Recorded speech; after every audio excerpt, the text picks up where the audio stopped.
Você está pensando em ter um canal no YouTube? Está pensando em ser um YouTuber? Mas aí você precisa dos primeiros passos. Isso quem vai explicar vai ser o nosso amigo Gustavo Barba. Você sonha em viver de YouTube, mas não sabe por onde começar. Já tentou criar conteúdo, mas se sentiu perdido, travado, até desmotivado? Então esse book é exatamente o que você precisa para transformar o seu sonho em realidade, mesmo que você nunca tenha gravado um vídeo antes. Do zero aos 20K é o guia prático, direto ao ponto, sem enrolação, que eu queria ter encontrado quando eu comecei. Fala pessoas, eu sou o Gustavo, o criador do canal Barba Movies, e aqui eu abro o jogo sobre como eu saí do absoluto zero e em apenas 2 meses transformei a minha paixão por filmes e séries num canal monetizado e em crescimento constante. E a melhor parte disso tudo, fiz isso basicamente com um vídeo e crescimento 100% orgânico. Você está pronto para começar a sua jornada como criador de conteúdo? Clica aqui no botão embaixo e começa agora mesmo a mudar a tua história com o YouTube. Garante já o teu e-book e vira o jogo. E é isso aí, se você quiser saber como começar nessa profissão, é ingrata, mas é legal, compre o e-book do nosso amigo Gustavo Barba, tem o link aqui para você comprar o e-book aqui na descrição da live. Vai lá, baratinho, são mais de 70 páginas de curso, né, puta, vai ser muito legal, e tá 30 e poucos pila, cara, é uma merreca, tá bom? Então, deixa eu trazer ao palco, né, ele, o cara que, pra mim, né, é o cara que mais conhece de Harry Potter, é o melhor canal de Harry Potter do Brasil, Bruno Santiago. E aí, Sequentão? Obrigado pelo exagero, obrigado pelo carinho, não, viu? É uma alegria muito grande. Não vem de frescura, não. Não vem com esse negócio de frescura, de exagero, não, porra. Que é verdade. O que eu falei é verdade, porra. Para com isso. Obrigado, de verdade. Então eu quero saber do Bruno Santiago e não do Wizard Bruno. Boa. Quero saber do Bruno. Quero saber como é que o Bruno é nerdola. Só pelo fato de gostar de Harry Potter já é um nerdola. Eu quero saber quando é que começou essa nerdolice e se foi com os livros, filmes do Harry Potter, ou foi de repente com um quadrinho que começou a gostar de ler e tal. Como é que começou isso, Bruno? Cara, começou já quando eu tinha o quê? 10 para 11 anos?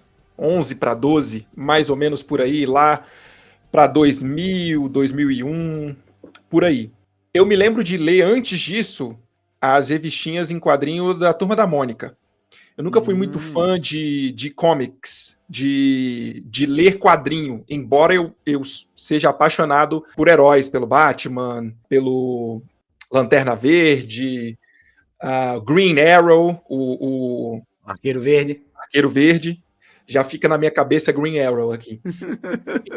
Marvel também, sempre gostei, mas nunca fui de ler quadrinhos com muita frequência. Sempre gostei de desenho animado.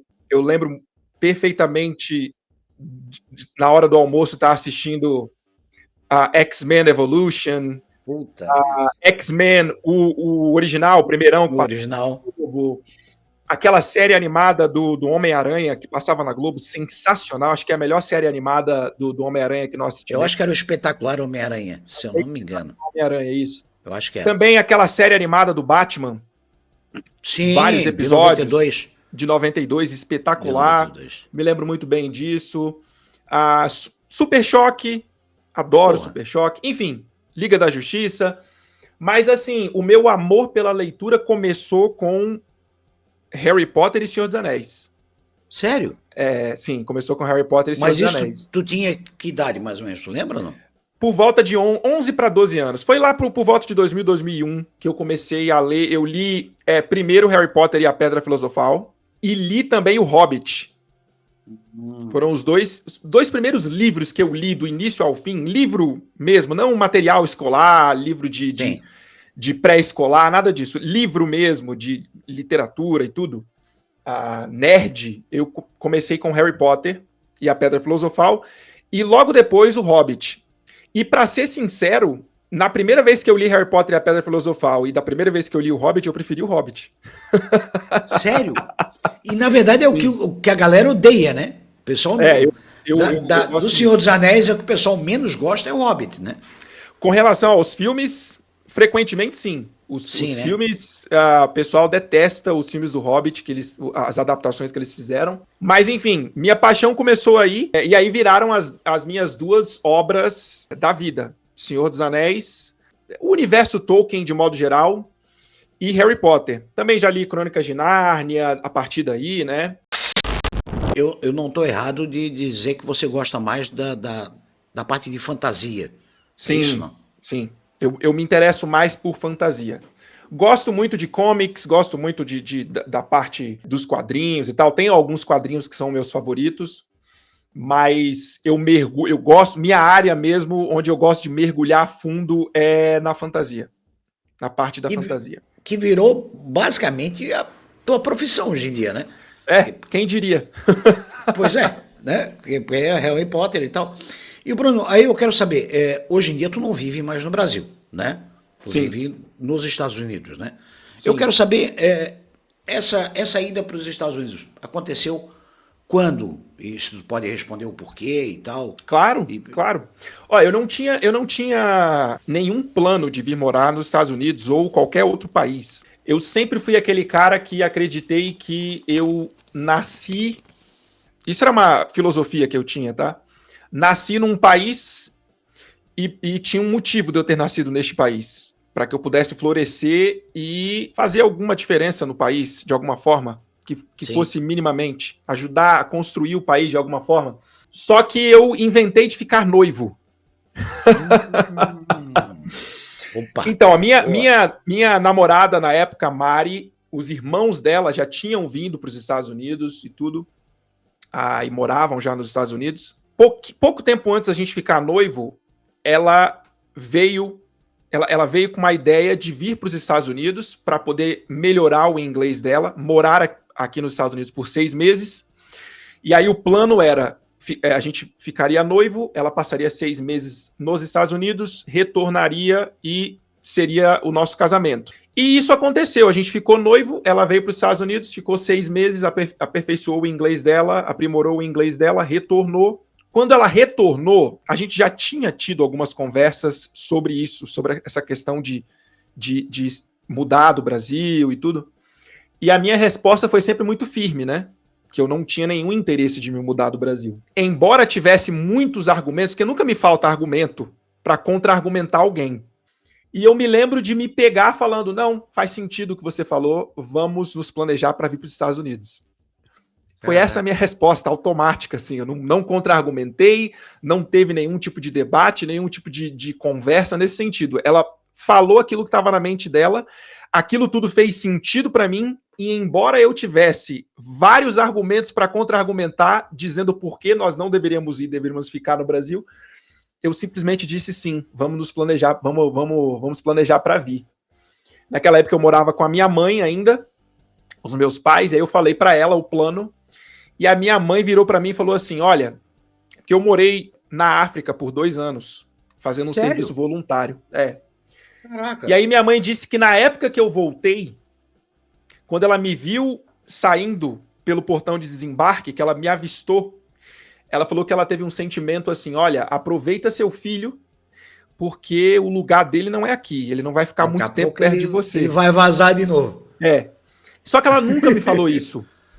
Quando eu cheguei para ela contando o plano que a gente tinha estabelecido para vir para os Estados Unidos, aí ela falou. Aí foi quando ela me contou. E as coisas foram acontecendo assim, cinquentão, sem que eu tivesse me planejado, me preparado de antemão para vir para os Estados Unidos, as coisas foram acontecendo. A partir daí que a gente decidiu que a gente viria, aí a gente foi se preparar para poder vir, né?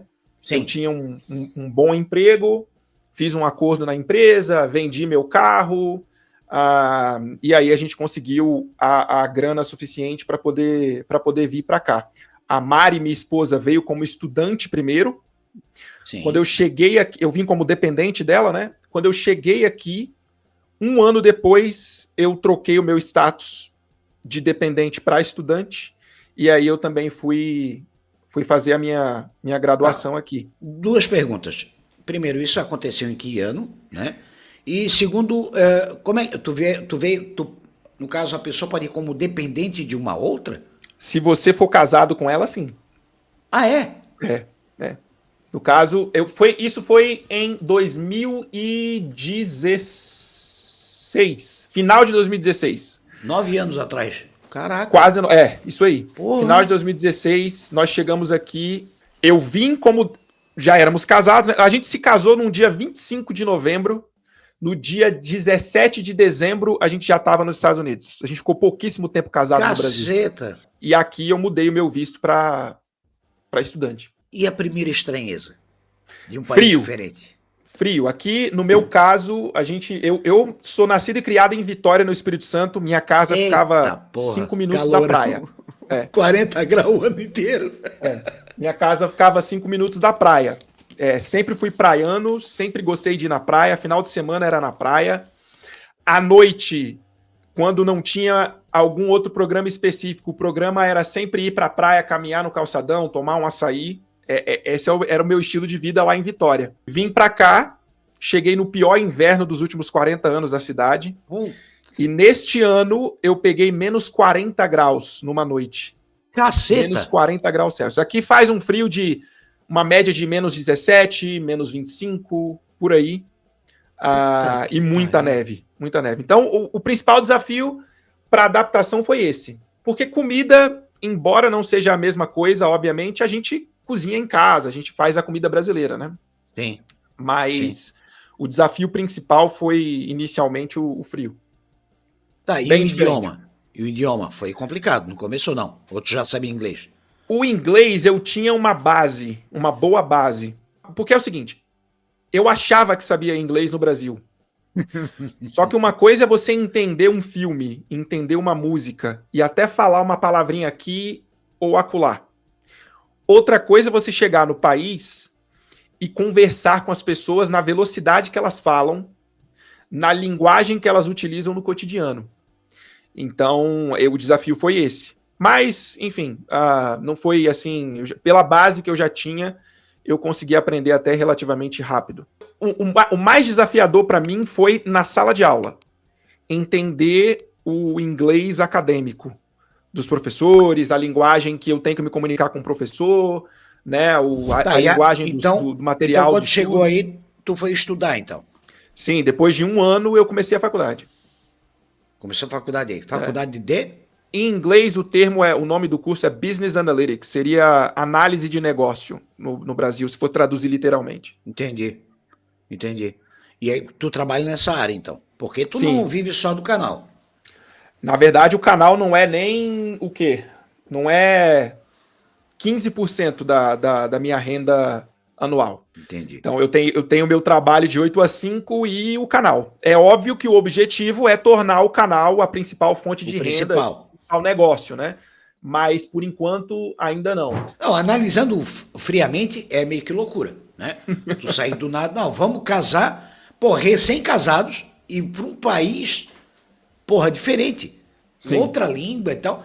Cara, é meio que, desculpa, mas é meio que loucura, né? E o teu tempo de adaptação demorou muito ou não conseguiu te adaptar logo, assim? Assim, 50, você se adaptar com algo que é melhor é muito mais fácil. Concorda comigo? Então, assim, eu amo o meu país, sou apaixonado pela minha cidade. Vitória, Espírito Santo é uma cidade, assim, incrível. Então eu sinto muita saudade da minha cidade, claro, da minha família, dos meus amigos que estão lá. Mas, cara, o padrão de vida que você tem aqui, o padrão de vida do americano médio, ele é o padrão de vida do rico no Brasil. Carro aqui, por exemplo, não é luxo.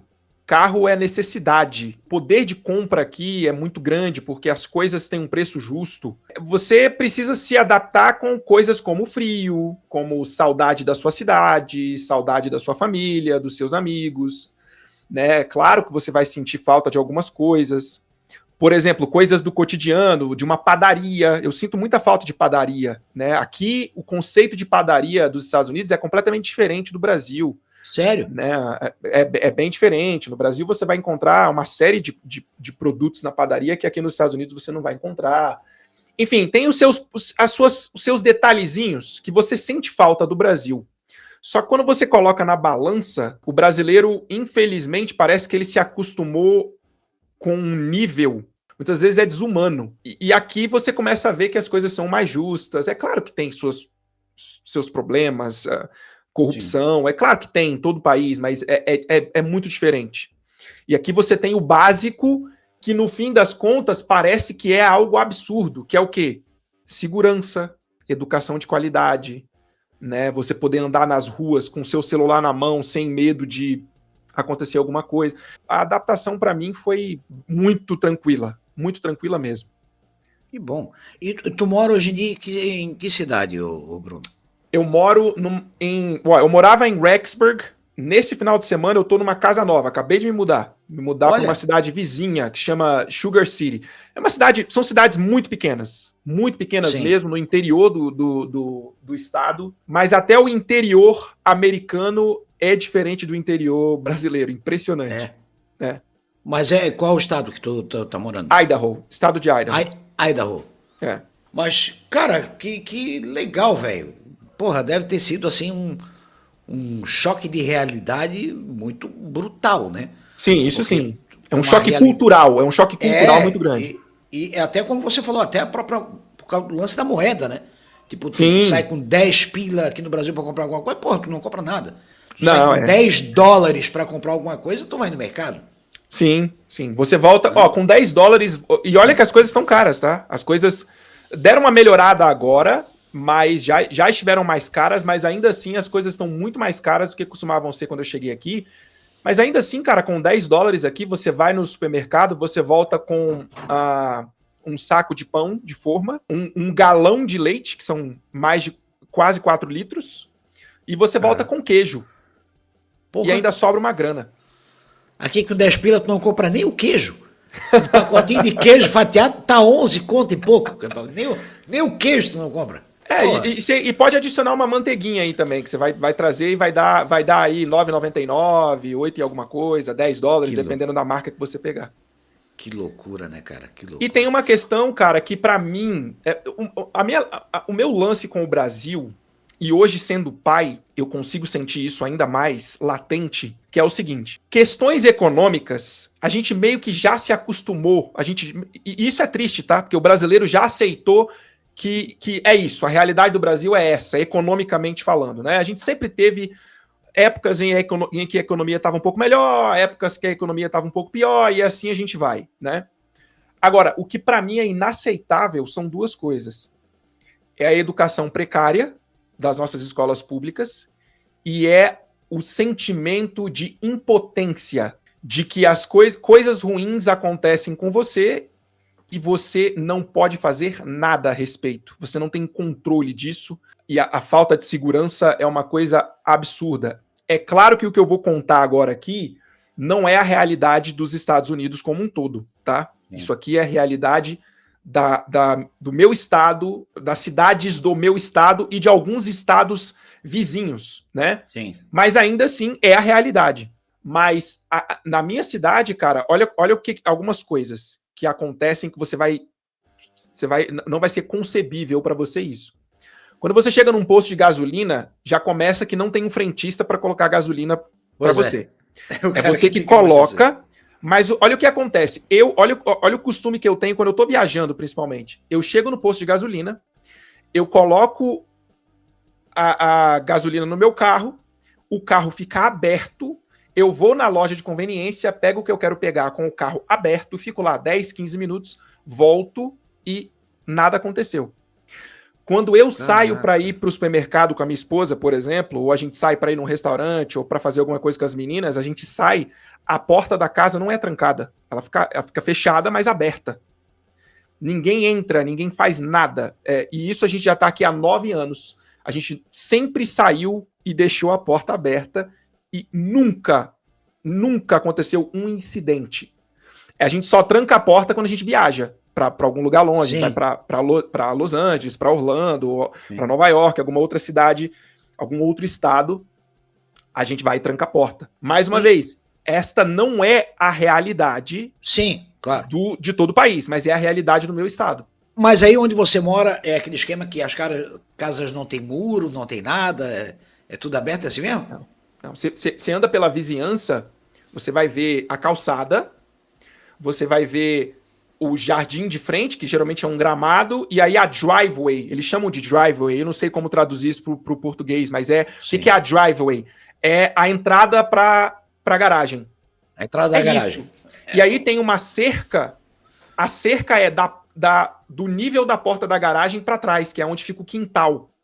Mas a frente da casa, ela é toda, tudo aberto. Tudo aberto, sem muro, é só a porta. Caraca, a pessoa só anda, que loucura, velho. Que loucura. O canal Wizard Bruno tem um porquê de ter sido criado ou não? Tem, claro. Então, eu sou fã de Harry Potter e de Senhor dos Anéis desde 2001, como eu falei, né? Sempre fui apaixonado por fantasia. Quando eu cheguei aqui nos Estados Unidos, as coisas elas são muito mais acessíveis, como eu falei, né? Equipamento, enfim, tudo, colecionáveis, tudo. E eu fui pegando gosto por colecionar, né? Fui pegando gosto por fazer minha coleção. E eu sempre gostei muito de viajar. Todos esses elementos foram somando, né? E aí eu fiz uma classe na faculdade, que era a classe de mídias sociais, marketing de mídias sociais. E o meu professor falou que o presente e o futuro estavam nas redes sociais e que as redes sociais eram um grande negócio. E eu comecei a estudar as redes sociais como negócio. A partir daí eu comecei a praticar os princípios que eu aprendia nessa classe. Princípios de análise de dados de mídias sociais, criação de conteúdo. Fui fazendo outras classes também, né? Que tivessem a ver com esse meio. E eu fui aprendendo e comecei criando conteúdo de viagem, porque eu adoro viajar, né? Só que um belo dia, depois de alguns meses criando conteúdo de viagem, eu tive uma outra classe com esse mesmo professor. E nessa classe, eu estava conversando com ele sobre criação de conteúdo, ele virou para mim e falou: Bruno, o seu conteúdo, o seu nicho, você tem que escolher ele da seguinte forma: pensa em coisas, assuntos que você sentaria com um amigo ou num grupo de amigos e você conversaria sobre isso o dia inteiro sem se cansar e sem se entediar. E os seus olhos brilhariam com você falando a respeito desse assunto. Entendi. Os primeiros 2 assuntos que me vieram à cabeça foi Harry Potter e Senhor dos Anéis. Porque eram assuntos que eu já dominava, que eu conhecia muito. Harry Potter eu conhecia muito mais a fundo, porque, como eu falei, quando eu comecei a ler Pedra Filosofal e o Hobbit, eu gostei mais do Hobbit. Só que à medida que eu fui prosseguindo com Harry Potter, eu fui me apaixonando mais pela obra, né? E se tornou a obra da minha vida. Embora eu seja apaixonado por Senhor dos Anéis também, e todas as outras obras de Tolkien.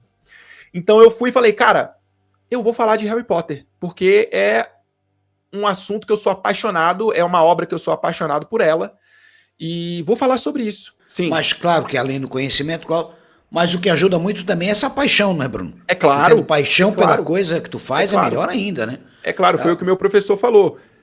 É a paixão que faz com que as pessoas se conectem contigo. Porque elas sentem que ali não tem um cara que conhece sobre o que elas conhecem. Elas sentem que ali tem um cara ou uma mina que sentem a mesma paixão que eles têm. Eles conseguem identificar essa paixão na maneira como você fala daquilo. E aí é isso que gera a conexão. Foi esse princípio que o meu professor me ensinou. E foi a partir daí, lá para 2020, que eu comecei a criar conteúdo de Harry Potter. E aí foi assim, eu comecei em 2020 com o Instagram e com o YouTube. Tá. Aí com 2 meses eu bati 1.500 inscritos no YouTube, mas aí eu abandonei o YouTube por 2 anos. Fiquei 2 anos sem criar conteúdo no YouTube, só criando conteúdo no Instagram. Em novembro de 22 foi quando eu voltei para o canal, voltei para o YouTube, voltei com os mesmos 1.500, 2 anos depois, né, eu bati 100 mil inscritos. Sim. Porque o Instagram dá retorno, Bruno? Eu acho que não dá retorno assim, né? Ele vai te dar retorno financeiro a partir do momento que você começar a ter conexão com marcas, né? Sim. Com lojas e tudo. Sim. O Instagram ele tem um programinha lá de bonificação, mas eu acredito que tá só na gringa. Eu acho que não chegou isso no Brasil ainda, mas é uma bonificação muito pequena. Que é tipo o X? Mais ou menos parecido com o X, assim, não? Eu não sei como é que funciona a monetização do X, mas do Instagram eu sei que é bem pouquinha. Bem pouquinha, bem menor do que o YouTube, por exemplo. E aí em novembro de 22 foi quando eu voltei pro YouTube.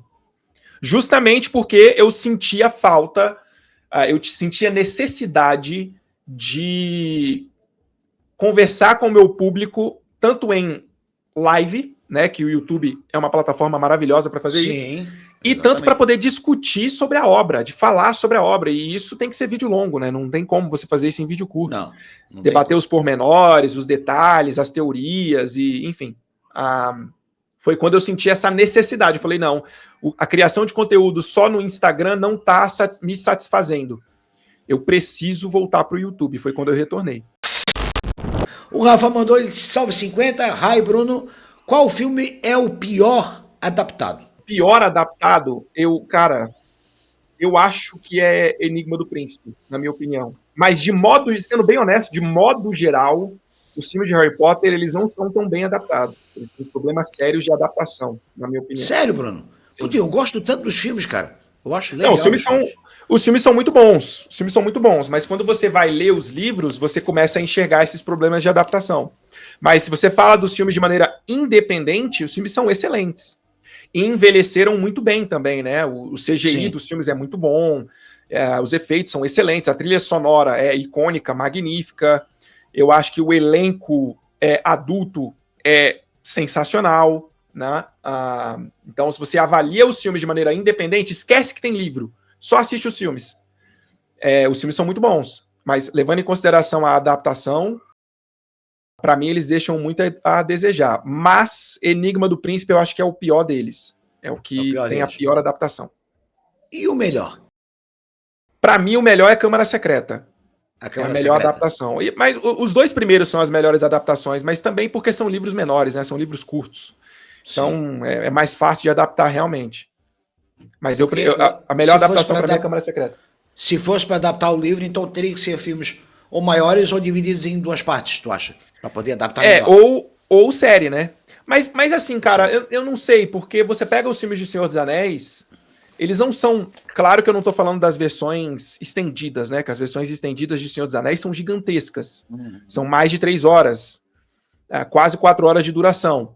Mas falando das versões que foram pro cinema, não são filmes tão maiores do que os filmes de Harry Potter, e são adaptações excelentes. Para mim, são as melhores adaptações de fantasia que existem. São os filmes de Senhor dos Anéis.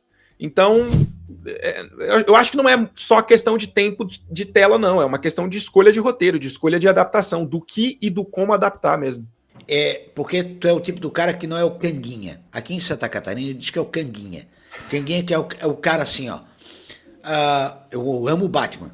Então, vamos supor que eu sou um canguinha. O que é? Se é o quadrinho do Batman, lança o filme do Batman. Não, o filme não. Tem que ser o quadrinho. Sabe aquele... Não, o bom é o quadrinho. O filme não vale porra nenhuma. Então. E tu não é assim, cara. Porque eu vejo o teu tratamento com as pessoas, mesmo aquelas que gostam só dos filmes e nunca leram, o teu tratamento é igual. Sim, claro. Tu vê o valor na pessoa mesmo ela não tendo mesmo ela não tem lido os livros. Entendeu? Eu entendo que essa pessoa é tão fã quanto eu sou. Simples. Entendeu? Eu acho que se a gente está falando de conhecimento da obra, eu sempre... Inclusive, esse foi um dos motivos de eu ter criado o canal. A pergunta que você tinha feito anteriormente. É para incentivar as pessoas a lerem os livros, né? Quem não lê os livros, para descobrir os livros e aprender com os livros e saber mais sobre a obra. Só que aí a gente fala de duas coisas diferentes. Uma coisa é conhecimento da obra. Nível de conhecimento da obra. Outra coisa é fã. Então, assim, o fã que só assistiu o filme, ele é tão importante para a franquia, para a obra em si, quanto o fã que lê os livros e assistiu os filmes e compra colecionável, entendeu? Então, eu entendo que a franquia, que a obra, precisa de todos esses fãs. Todos. Eu não sou o sommelier de fã, né? Eu sou mais fã que fulano, que é menos fã que ciclano. Eu li os livros, você não, então eu sou mais fã do que você. Eu coleciono, você não, eu sou mais fã do que você. Não, todo mundo é fã, né? Quem sou eu? E tem muito cara que é assim. Ele botou, boa noite 50, boa noite Bruno, excelente live meus queridos. Bruno, qual é o bruxo mais forte de todo o universo de Harry Potter? Aqui hoje a gente já começa a entrar numa polêmica, tá? Opa, que é, aí, ó. é o seguinte. Adoro polêmica, adoro polêmica. Eu sou É uma polêmico, polêmica, foda-se. é uma polêmica nerd, raiz mesmo, Ah, que é o seguinte. Dentro do universo mágico de Harry Potter, existe também a figura do Merlin. E o Merlin é um do Rei mago. Arthur? Sim, O exatamente. mesmo Merlin? Sim, exatamente. Olha, Existe a figura do mago, bruxo Merlin. sim. Inclusive, quando você lê os livros, você vai encontrar diversas vezes os bruxos falando pelas barbas de Merlin, por Merlin, pelas calças de Merlin, né? E até durante muito tempo acreditou-se que o Merlin talvez no universo mágico de Harry Potter poderia ser uma figura divina, né, para os bruxos. Só que J.K. Rowling depois escreveu a respeito do Merlin, falando que na verdade o Merlin era um bruxo como qualquer outro, que inclusive estudou em Hogwarts e foi aluno da Sonserina, né? Caraca. Dentro do universo dela existe a figura do Merlin como um bruxo lendário e como um dos bruxos mais poderosos de todos os tempos. Só que esta é a figura do Merlin de Harry Potter. Tá, O Merlin ele já foi abordado por diversas franquias. sim. Ele é um personagem criado há muitos e muitos anos atrás por um cara chamado Godofredo de Monmouth. Ele pegou duas figuras proeminentes na cultura britânica, que era um líder político e de guerra, e um profeta. Ele combina essas duas figuras e ele cria o Merlin. A partir daí, e se eu não me engano, a primeira vez que o Merlin aparece é num livro chamado Os Grandes Reis da Grã-Bretanha. Velhíssimo o livro. Velhíssimo, Sim. velhíssimo mesmo. A partir daí, vários autores, vários roteiristas, franquias, estúdios usaram o Merlin. Vários anos depois é que o Merlin foi abordado como o cavaleiro, o mago que Do era Rei Arthur. conselheiro do rei Arthur, da Távola Redonda, e esse é o Então Merlin. isso não é no início de Merlin, quando o Merlin foi criado.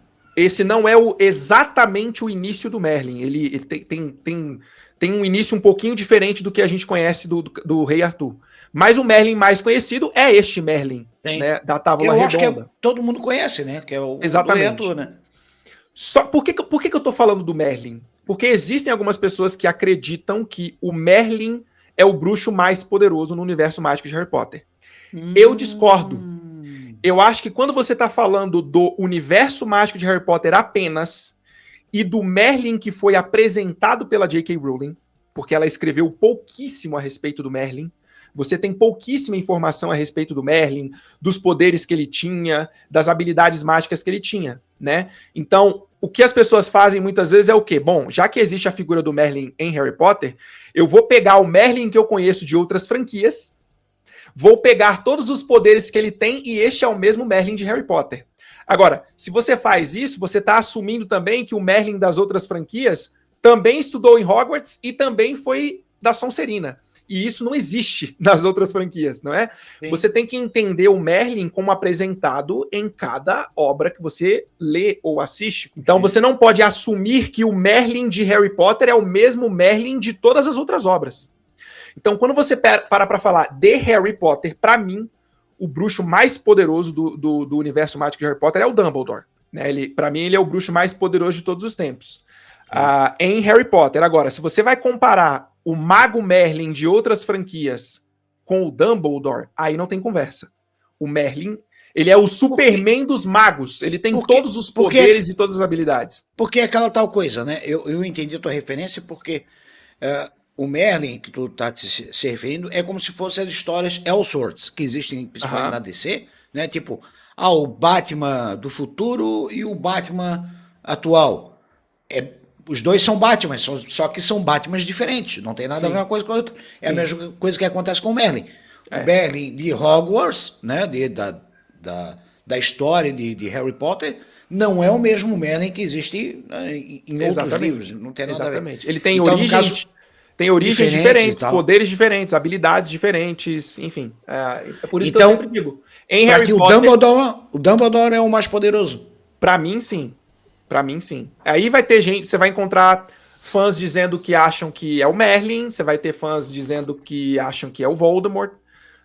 Mas por tudo que eu li na obra, por tudo que já me foi apresentado do Dumbledore, eu acho que é o Dumbledore. Assim, mas eu acho que é o Dumbledore com folga, tá? Eu acho que é o Dumbledore numa prateleira. Tá. E aí você vai ter ali Merlin, Voldemort e Grindelwald na segunda prateleira, e aí tem o resto.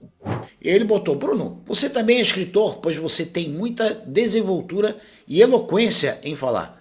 Parabéns, irmão, pela decisão junto com sua esposa e que Deus abençoe sempre sua família e suas escolhas. Olha, foi um elogio. Obrigado, Né? viu? Bacana. Obrigado pelo carinho. Obrigado pelo carinho. Não, cara, eu tô longe de ser autor, viu? Longe. Eu não tenho criatividade para isso tudo, não. Mas eu nunca tive dificuldade para falar em público. Sempre fui de dar discurso, sempre fui eu fui professor por muito tempo, então eu nunca tive dificuldade para falar em público, sempre fez parte do meu cotidiano, assim. Não foi uma adaptação para mim isso com relação à internet. A minha adaptação foi agora eu tô falando para uma câmera, né? Na hora de gravar, eu tô falando para uma câmera, mas aí foi um trabalho de entender que, na verdade, eu não tô falando para a câmera, eu tô falando para a galera que vai assistir, né? Foi só essa adaptaçãozinha que eu precisei fazer, mas todo o resto foi mais tranquilo, por eu já tá acostumado a falar em público. O Rafa mandou 2 pilhas e disse: Bruno, e a adaptação da Ordem da Fênix? Cara, vamos lá. Tem sérios problemas de adaptação também em Ordem da... Cara, praticamente todos os filmes de Harry Potter vão ter problemas sérios de adaptação do terceiro pra frente. Eu acho que, como eu falei antes, Pedra Filosofal e Câmara Secreta tem problemas de adaptação, mas são, assim... Eu não diria que são problemas. São coisas que você gostaria de ter visto que eles não colocaram. Mas a partir do terceiro, você vai encontrar sérios problemas de adaptação. A Ordem da Fênix é um filme, até que eu considero dinâmico, é um bom filme, mas tem também os seus problemas de adaptação, especialmente falando do plot principal da história, que é a profecia, que é um elemento importantíssimo em Harry Potter, é um dos elementos centrais, ou seja, a história gira em torno da profecia, e essa profecia não é muito bem explorada, não é muito bem explicada, as pessoas não entendem muito bem o que é e como funciona. Então, o filme eu acho que falha um pouco por aí. Mas de qualquer maneira, tu gosta dos filmes, ô Bruno? Sim, adoro os filmes. Assisto sempre, vou continuar assistindo, tenho coleção dos filmes. Nossa, fizeram parte da minha vida, né? Cresci com eles. É porque quando você está analisando, eu tento ao máximo tirar o meu coração, né? Então, análise é análise, né? Não analisar com o fígado, como se fala. Né? A Ordem de Merlin nos livros exalta a imagem dele. Do Merlin. Só que tá uma afirmação, né? Uma coisa que as pessoas precisam entender, que eu percebo que as pessoas não compreendem sobre a Ordem de Merlin é o seguinte, é que a Ordem de Merlin, ela foi criada pelo próprio Merlin, tá? A Ordem de Merlin é como a Ordem da Fênix do Dumbledore. O Merlin, ele criou a Ordem de Merlin com o propósito de proteger os trouxas, os não bruxos e os nascidos trouxas da perseguição ou do preconceito dos bruxos. Aqueles bruxos que entendiam que os trouxas eram inferiores a eles ou que os nascidos trouxas eram bruxos que não tinham sangue puro. O Merlin, ele cria essa ordem com o objetivo de proteger os trouxas. Por quê? Porque ele tinha uma ligação muito forte com os trouxas. Afinal de contas, ele era conselheiro de um trouxa. Ele era conselheiro do rei Arthur, né? E ele lidava com os cavaleiros da Távola Redonda, que em sua grande maioria não eram bruxos. Então ele tinha uma relação muito boa com os trouxas, de apoio, de auxiliar com curas e usar a magia para poder ajudar a vida dos trouxas. Por isso ele cria a Ordem de Merlin. Então não é assim que a Ordem de Merlin foi criada única e exclusivamente para poder louvar o Merlin. Não, a Ordem de Merlin é uma organização criada pelo Merlin, e aí, anos e anos depois, porque ele foi um bruxo lendário, porque foi um bruxo especial, o que o Ministério da Magia fez? Olha, vamos fazer o seguinte, vamos premiar os bruxos, os melhores bruxos do nosso mundo, aqueles bruxos com conquistas acadêmicas, com feitos extraordinários, vamos pensar num nome para este prêmio? Beleza. Vamos Ordem de Merlin. É uma condecoração, né? Aí tem a Ordem de Merlin primeira classe, que é a classe mais alta, Ordem de Merlin segunda classe, Ordem de Merlin terceira classe. Mas não é que o Ministério da Magia criou a Ordem de Merlin só para poder homenagear o Merlin. Não, a homenagem vem de... Vamos homenagear a organização que o Merlin criou. O próprio Merlin criou essa organização. E depois ela passou a dar nome a uma premiação importante dentro do mundo bruxo. Por exemplo, o Dumbledore, ele tem uma Ordem de Merlin primeira classe, por vários feitos e conquistas que ele realizou. Primeiro eu quero saber da tua opinião, tu já deve ter falado isso, mas eu queria que tu falasse aqui no canal. Snape. Tu já entendeu, né? A escalação de Papa Ecedo como Severo Snape, né? Papa Ecedo, tem que fazer biquinho. Ecedo, como diz o Elvis. Como diz o Elvis. Elvis aprendeu como é que fala, como é que pronuncia o nome pois dele. Cara, eu não gostei da escalação. Primeiro vamos começar que Harry Potter já é uma obra diversa. Existe uma falsa concepção de que Harry Potter não é uma obra diversa, e isso simplesmente não é verdade. Haja vista até a autora da obra, que é, inclusive, pasmem, progressista, não é mesmo? Sim. Então, ela sempre se preocupou com essa questão de diversidade e tudo mais. E, aliás, eu acho que o ideal da diversidade, da representatividade, não deveria ser um ideal só progressista. Acho que é um ideal humano. O problema é que isso se tornou uma forçação de barra gigantesca. A ponto que, para mim, como um homem negro, eu já começo a encarar essa forçação de barra como preconceito. Já sai daquele espaço do... Bom, vamos dar oportunidade, porque esta pessoa é talentosa, né? E já vai para a sensação de que vamos dar para esta pessoa porque nós entendemos que essa pessoa é inferior. Precisamos abrir uma vaga especial para essa pessoa. E como um homem negro, eu não me considero inferior a ninguém. Eu acho que eu tenho condições para conquistar o meu espaço e conquistar tudo aquilo que eu almejo e sempre conquistei pelo meu esforço, pelo meu trabalho, pela minha inteligência. Eu não me considero menos inteligente. É a mesma história de cotas, né? Que tem no Brasil inteiro. História de cotas. Exatamente. Eu entendo que as pessoas vão ter ideais de vida diferente do meu, e se faz sentido para você, ok.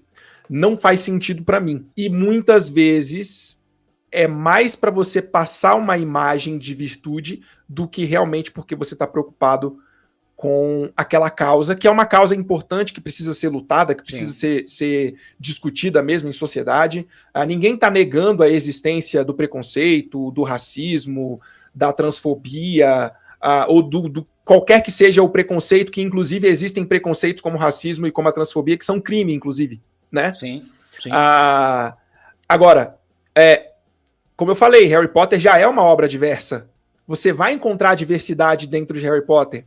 O que você não vai encontrar, talvez, são personagens principais, né, que sejam negros na real acepção da palavra. Mas você vai ter personagens negros que têm até certa importância na obra. Queen Shacklebolt. Você vai ter, entre os alunos, Angelina Johnson, Dino Thomas, Lino Jordan. Você tem as irmãs Patil, que são indianas e que foram representadas por duas atrizes de ascendência indiana de pele negra. Você tem a Cho Chang, que é uma personagem de origem chinesa. Aí você tem pessoas brancas, você tem ruivos. Você tem a Hermione, que para muitos transmite a imagem de que ela é uma menina branca, para outros transmite uma imagem de que ela é negra, para outros, como eu, por exemplo, transmite a imagem de que ela é mais parecida com a atriz que foi escalada agora, a Arabella Stanton, que tem um tom um pouquinho mais bronzeado e tudo. Então, assim, Harry Potter já é uma obra diversa. Então, se você está querendo forçar uma barra, você não precisa forçar uma barra para isso. Agora, Harry Potter é uma obra diversa de acordo com a diversidade presente no Reino Unido nos anos 90, que é onde a série se passa, onde a história se passa. Se você está querendo uma representatividade dos anos 2025, então você não pode pegar Harry Potter para fazer, porque Harry Potter se passa nos anos 90. A representatividade, a diversidade, ela vai estar de acordo com o que nós tínhamos naquele ano, naquela época. Porque daí acaba destoando da própria lore do Severo Snape, né? Porque ele sofria bullying por ser muito branco, porque ser ceboso, né? Ser ceboso e tal. Aí isso aí não vai virar um preconceito de raça? Porque, na Então, verdade, o preconceito que existe em Harry Potter é por causa da casta, né? O sangue e tal, sim, esse tipo de coisa, né? sim, Ou, sim. ou eu tô errado? Não, é por aí mesmo, você tá correto. O Snape ele tem um problema sério de relacionamento com os marotos, que são quem? Tiago Potter, Sirius Black, especialmente esses dois, Tiago Potter, Sirius Black, e aí entram também Remo Lupin e o Pedro Pettigrew. São 4 amigos. Tiago Potter, pai de de Harry Potter, né? Como que começa essa inimizade? Começa dentro do Expresso de Hogwarts e não começa por causa da aparência do Snape, porque ele é branco e tem cabelo escorrido, e não começa por isso. Começa porque o Snape e o Tiago não se bicam, porque um é extremamente fã da Sonserina e odeia a Grifinória, e o outro é assim, a família historicamente sempre foi da Grifinória e detesta a Sonserina. E assim começa a inimizade dos dois, né? Só que a partir do momento que a inimizade ela acontece, a partir do momento que eles já são inimigos, aí eles usam qualquer recurso ou qualquer coisa que eles têm para poder fazer chacota do outro, para poder implicar com o outro, para poder brigar com o outro. Então os marotos, eles muitas vezes eles vão se utilizar da imagem física do Snape, da aparência física do Snape, para provocá-lo. Como, por exemplo, chamar ele de ranhoso, chamar ele de ceboso, né? Fazer chacota do nariz de gancho que ele tinha, entende? Então, a inimizade não acontece por causa da aparência do Snape, mas os marotos, eles utilizam essa aparência do Snape o tempo inteiro para poder perturbar ele. E essa relação não é uma relação em que o Snape ele é um coitadinho. Esse é um dos problemas de Ordem da Fênix, por exemplo. Ordem da Fênix, no filme, ele só mostra o lado do Snape. Os filmes, esse é um problema de adaptação dos filmes. Eles só mostraram para o público o Snape sendo provocado ou sofrendo bullying dos marotos, mas não mostrou as coisas que o Snape já fez, como, por exemplo, apoiar bullying do grupo que ele pertencia, né, com crianças de Hogwarts. Né? O Snape ele tinha um grupo de amigos na escola, que depois todos eles viraram comensais da morte. Esse grupo de amigos também fazia bullying com crianças. E o Snape participava e apoiava tudo isso. Né? Então, olha só. O Snape, ele era... Para você ter uma ideia, o Sirius, né, que tinha o Snape como pior inimigo, junto com o Tiago também tinha isso, né? Tinha o Snape como seu pior inimigo na escola. O Sirius chega a falar para o Harry que no primeiro ano, isso é o Sirius, o próprio Sirius admitindo isso, que no primeiro ano o Snape sabia mais feitiços do que metade do 7º ano da escola. O cara, no primeiro ano dele na escola, ele já sabia mais magia do que os alunos que estavam, metade dos alunos que estavam no 7º ano. Então isso é um reconhecimento do próprio Sirius de que o Snape era um bruxo brilhante. E sempre que ele tinha oportunidade, ele revidava. É porque a cena que a gente vê, né, da pior lembrança do Snape, é justamente uma cena, um momento em que o Snape é pego desprevenido. E aí tudo aquilo acontece, e aí os marotos realmente fazem uma babaquice gigantesca com ele. Qual que é o problema? Tudo isso para falar o seguinte, qual que é o problema da gente ter uma mudança de etnia tão drástica no Snape? Eu vejo 2 problemas. Primeiro, como fã da obra, eu sempre vou preferir que a caracterização dos personagens seja feita o mais fiel possível. Concordo. É óbvio que é impossível de você reproduzir com exatidão aquilo que está nas páginas dos livros. Isso vale até para a caracterização de personagens. Existem alguns detalhes que são pouco importantes, que você deixa passar, entende? Bruno, temos o Adam Driver, né? Que exatamente. Narigudo, exatamente. narigão e tal. Porra, seria um do Snape, né, cara? Então, isso para mim já é um problema. Eu, como fã da obra, eu gostaria que os personagens fossem adaptados o mais fiel possível. Não significa que vai ser 100% igual, mas o mais fiel que eles puderem fazer é isso que eu quero. Qual que é o outro problema? Na verdade, tem 3 problemas, né? Qual que é o outro problema? Um outro problema, e aí o terceiro problema é derivado deste, é o que você mencionou, que é a questão de que, a partir do momento que o Snape é um homem negro, é um jovem negro, você começa a gerar, possivelmente, uma percepção equivocada para o público, mesmo que esta não seja a sua intenção com o roteiro que você está produzindo. Quando você vê um grupo de jovens caçoando da aparência física de um jovem negro, isso não passa a ser só bullying mais. Isso não passa a ser só idiotice ou babaquice dos jovens, imaturidade dos jovens. Isso pode passar a percepção de que é racismo, né?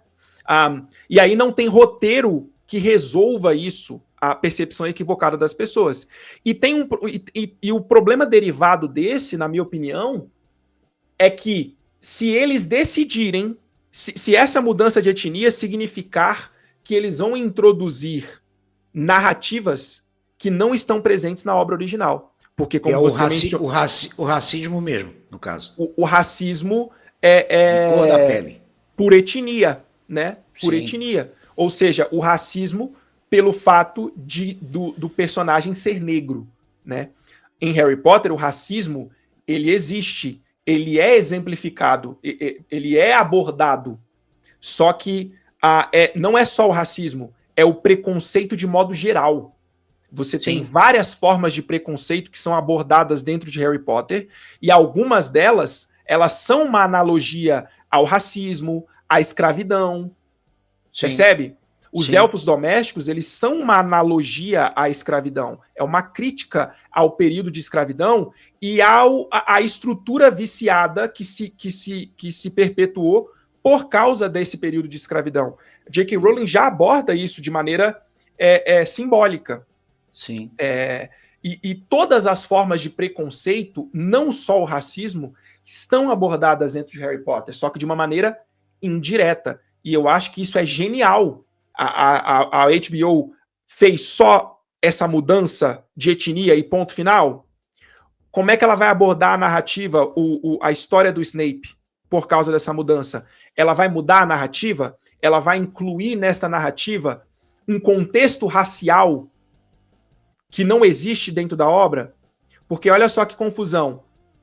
Dentro dos comensais da morte, que são preconceituosos, que são o que há de pior dentro do universo mágico de Harry Potter, que são intolerantes, enfim, os que acreditam que são superiores, que são supremacistas, dentro deste grupo existem bruxos negros.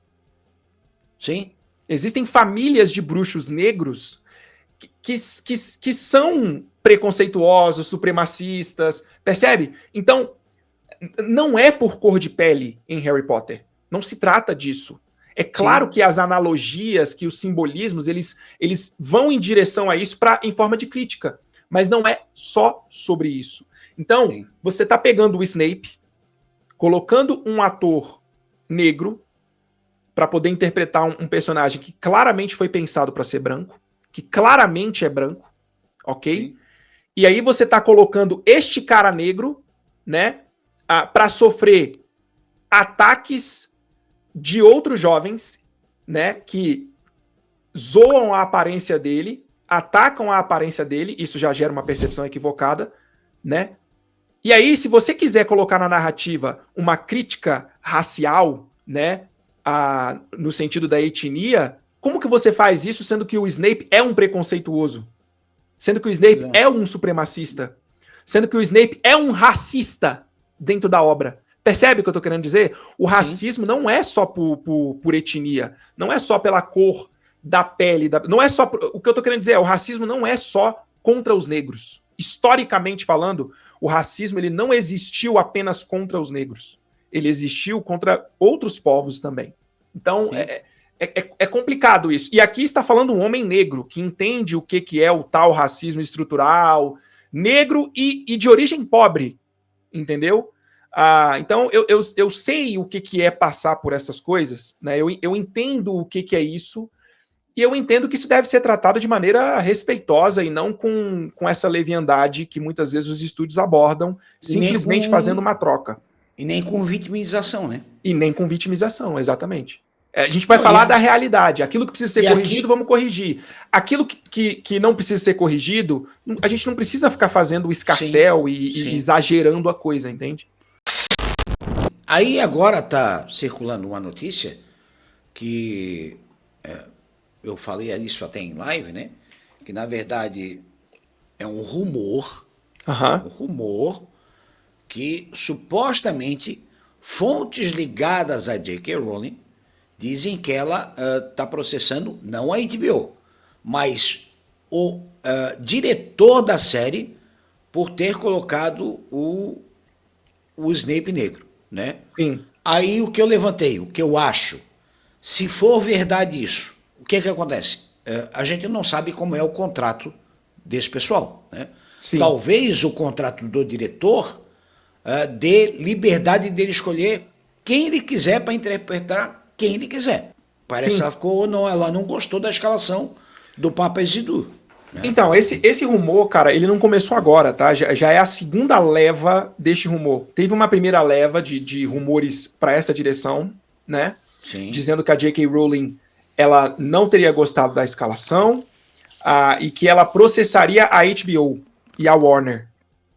Aí isso circulou, nunca é uma fonte mais quente, sabe? Como Deadline, como Variety, esses tabloides que cobrem esse tipo de rumor, né? Sim. Sempre é uma página, assim, que você não conhece muito bem, ou a origem, né? E aí a coisa é pessoas ligadas a J.K. Rowling, mas você não consegue, você não tem uma substância.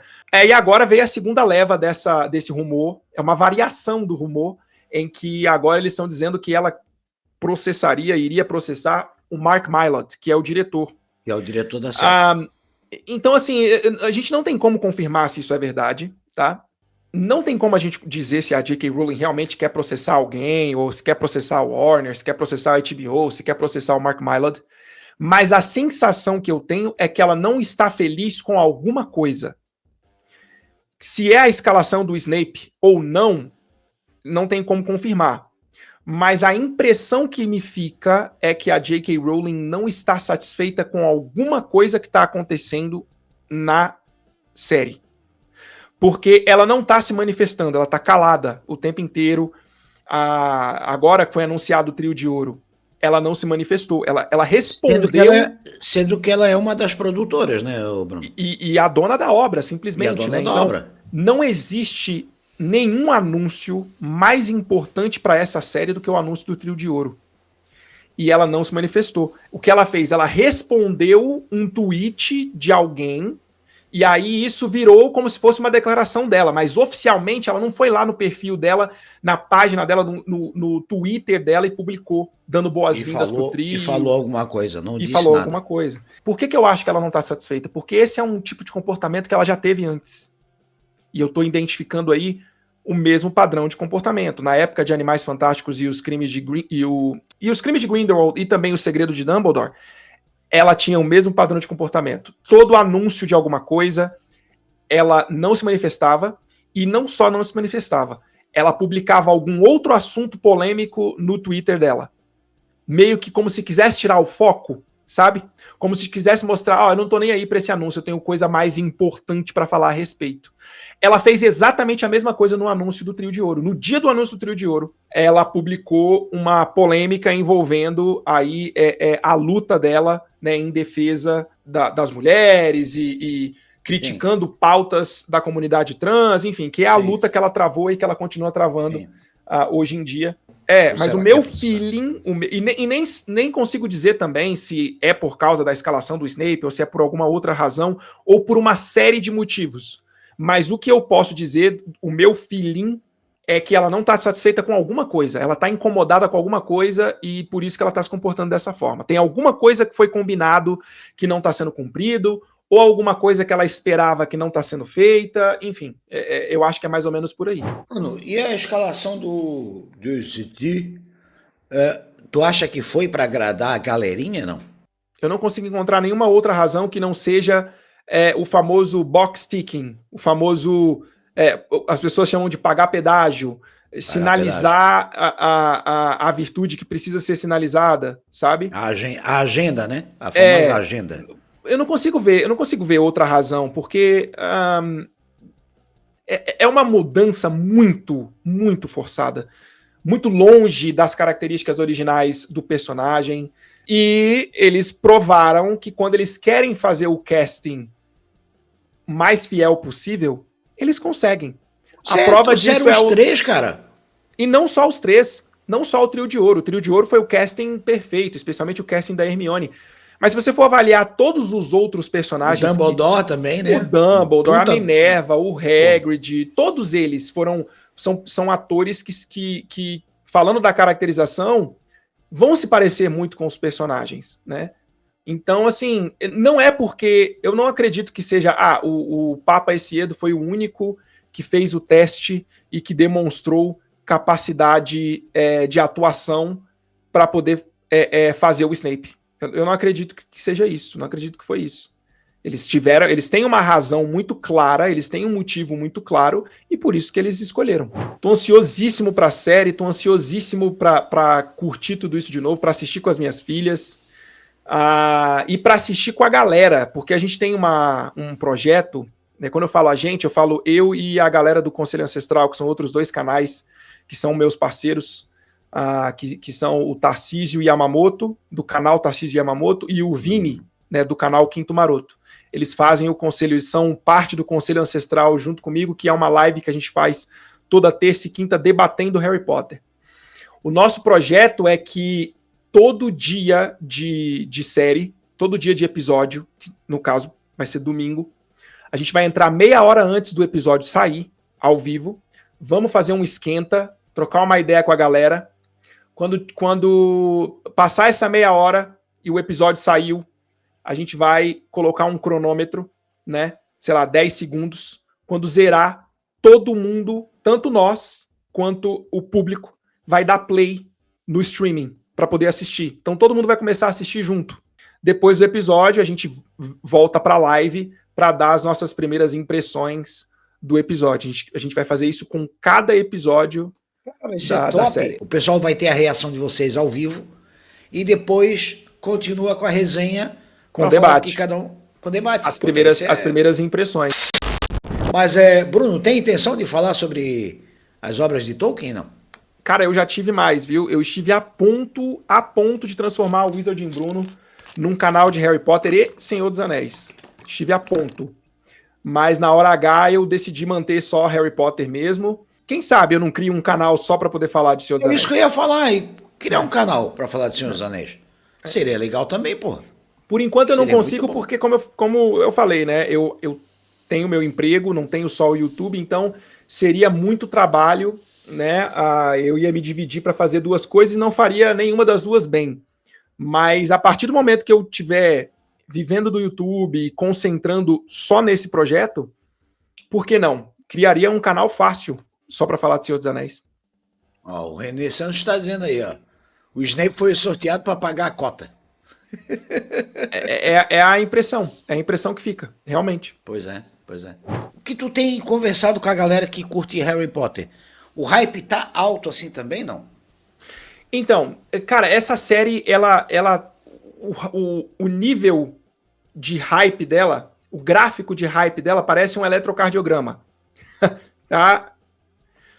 Quando a série foi anunciada, metade do fandom curtiu muito e ficou hypado. Pirou. A outra metade ficou chateada porque acha que não é a hora, que ainda os filmes são muito icônicos. Frequentemente essa galera é a galera que é mais apegada aos filmes e aos atores dos filmes. Entendi. Né? Provavelmente são pessoas que começaram a curtir a obra pelos filmes, ou que, mesmo tendo começado pelos livros, se apegaram aos atores de uma maneira mais pessoal e mais forte e tudo. Sim. Então, já começou dividido aí.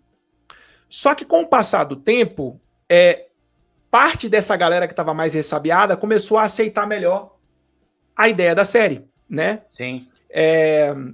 E aí vem começam os rumores do Papa Cedo como Snape. E aí vem o anúncio oficial. Quando vem o anúncio oficial, aí a coisa descamba. Então, muita gente passa, ou uma boa parte do público, passa a ficar ressabiado com essa escolha, e aí o hype cai bastante. Eu recebi muitos comentários no canal falando as pessoas falando que perderam o interesse de assistir a série, que a série ia ter várias mensagens forçadas e a famosa lacração e tudo mais, e que as pessoas estavam abandonando a série, porque sabiam que ia ser uma série lacrada, né? Só que aí vem o anúncio do Trio de Ouro. E a HBO vai e acerta, assim, categoricamente, acerta em cheio no casting do Trio de Ouro. Eu gostei mesmo, tipo, pra mim a Hermione tá diferente, porque eu conheço a Hermione do filme, né? Sim. Mas eu achei legal, cara. Sim, achei legal. Sim. O casting tá maravilhoso, cara. O casting tá perfeito do Trio de Ouro. A partir daí, cara, eu acho que 98, 99% dos fãs do fandom de Harry Potter adorou o casting do Trio de Ouro. Adorou. Então, o hype aumentou novamente. Eu comecei a receber vários comentários falando que eu tinha desanimado por causa da escalação do Snape, mas agora com esse Trio de Ouro eu me animei de novo. Né? O hype aumentou. O pessoal não desanimou? Mesmo tendo o trio bacana, tal, o pessoal ainda não desanimou com a do Snape? O pessoal, eles estão começando a aceitar o Snape e focar naquilo que eles estão fazendo de bom. Estão começando a criar expectativa de novo com a série. Por causa do Trio de Ouro. Qual a sensação de jogar Hogwarts Legacy, Bruno? A minha foi como poder caminhar dentro da obra. Exatamente essa sensação, cara. São aí mais de 20 anos da gente querendo um jogo como Hogwarts Legacy. Um jogo como esse, que você pode explorar Hogwarts, explorar áreas circunvizinhas ali, de Hogsmeade e tudo mais. Então, o jogo vem para presentear todo fã de Harry Potter que sempre quis fazer isso. E o jogo é incrível. Nesse sentido de você poder explorar, o jogo é maravilhoso. Melhor adaptação, mas tira Pedra Filosofal e Câmara Secreta. Tirando Pedra Filosofal e Câmara Secreta, qual que seria a melhor adaptação? Bom, Enigma do Príncipe, sem chance. Relíquias da Morte, parte 2 também, sem chance. Cara, é difícil essa, tá? Eu acho que mesmo com todas as falhas, com todos os equívocos, eu ainda iria com Ordem da Fênix. Eu ainda iria com Ordem da Fênix, mas ainda assim tem muito equívoco, muita falha. É verdade que a magia Avada Kedavra, Avada Kedavra. Avada Kedavra, não era uma magia de má intenção quando foi criada? Ouvi dizer que ela foi criada para acabar com o sofrimento de pacientes terminais. Isso é uma teoria, tá, irmão? Isso é uma teoria que existe de que Morgana Le Fay, sabe Morgana, a principal antagonista do Merlin? Que é a irmã do Merlin, na verdade, né? Que é irmã do Rei Arthur, meia irmã do Rei Arthur. Ela também existe em Harry Potter. Então existe uma teoria de que Morgana Le Fay teria criado o Avada Kedavra porque ela, a princípio, não era uma bruxa má, ela era uma bruxa curandeira. E quando ela pegava bruxos ou bruxas em estado terminal, ou seja, que não tinha como ser curado, ela usava o Avada Kedavra como um golpe de misericórdia para a pessoa descansar, né? E aí acabou o Avada Kedavra se tornando a maldição imperdoável da morte, porque passou a ser utilizada para matar mesmo, para tirar a vida das pessoas, independente de qualquer coisa. Mas isso é uma teoria, tá? A verdade é que dentro do cânone oficial de Harry Potter nós não temos a origem exata do Avada Kedavra, quem criou o Avada Kedavra. Isso é uma informação que a gente não tem no cânone. O René Santos disse, Bruno, tem algum personagem / família que nunca foi tão explorado e tu gostaria de ver aprofundado em literatura ou audiovisual? De Harry Potter tem alguns, cara. Tem vários personagens com arcos interessantes que precisam ser melhor aproveitados. Eu já penso aqui pelo Bartol Crouch Jr., que tem um arco incrível, né? E nos filmes, infelizmente, o arco dele foi muito resumido assim, a ponto de ficar irrelevante para a história. O próprio arco da Winky, que é uma elfo doméstica e o arco dela tá ligado ao arco do Bartol Crouch Jr. Aí você tem o Ludo Bagman, você tem a Gina, que foi pessimamente explorada pelos filmes. A Gina é uma personagem incrível, na minha opinião, que merece ser mais bem abordada, que merece ter mais tempo, merece ser mais bem aproveitada. Putz, tem uma série de personagens legais que foram ou excluídos dos filmes ou não tão bem aproveitados. A própria Angelina Johnson, que é uma bruxa, uma estudante muito talentosa, popular, jogadora de quadribol, que pode ter alguns detalhes um pouquinho mais melhor apresentados na série, por exemplo. Enfim, tem uma série, cara, de personagens legais. Botando o elenco, né? Mesmo não sabendo o que é roteiro, tu acha que de repente vai ser uma série bacana ou não? A verdade é que se você for fazer uma avaliação fria, a HBO até agora mais acertou do que errou. O único equívoco da HBO até agora, é claro que a gente ainda está na fase de pré-produção e muita coisa ainda vai rolar e tudo, mas até agora, sendo objetivo e pragmático, o único equívoco que, na minha opinião, né, que a HBO cometeu foi no casting do Snape. Todo o resto eles acertaram até agora. Você assistindo os filmes do Senhor dos Anéis, você consegue entender a saga do Anel. É claro que se você ler os livros, você vai ter um mundo de riqueza e de detalhes que o filme não tem como te entregar. Mas você entende a saga do Anel, o básico do que você precisa entender. Com os filmes de Harry Potter você não entende. Você precisa, só que você não entende, você não sabe que você não entende. Você precisa dos livros ou consumir algum outro material que te explique alguns elementos que certamente por só assistir os filmes você não entende. Na verdade, isso da minha parte, né? O meu entendimento é a parte que é um menino, que é bruxo, que vai para uma escola e tal. Isso é o que eu entendo. Que eu acho que é a espinha dorsal, né?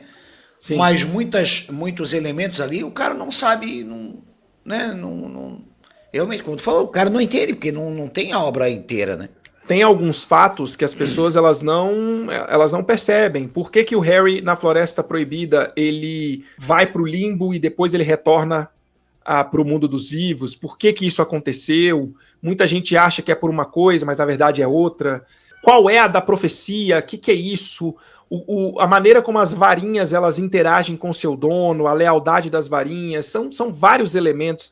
A magia de proteção da Lilian, o que é aquilo, como que isso aconteceu, o que a Lilian fez para isso acontecer. Enfim, são diversos elementos.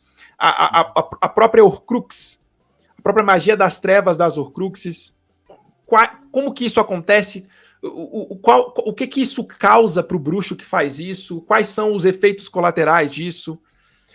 Enfim, são coisas que o filme poderia explicar de maneira simples, mas que não explicou.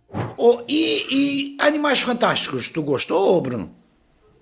Cara, eu gosto de tudo que é Harry Potter, né? Não tem jeito. Tudo que tá ligado com a franquia, eu me divirto assistindo.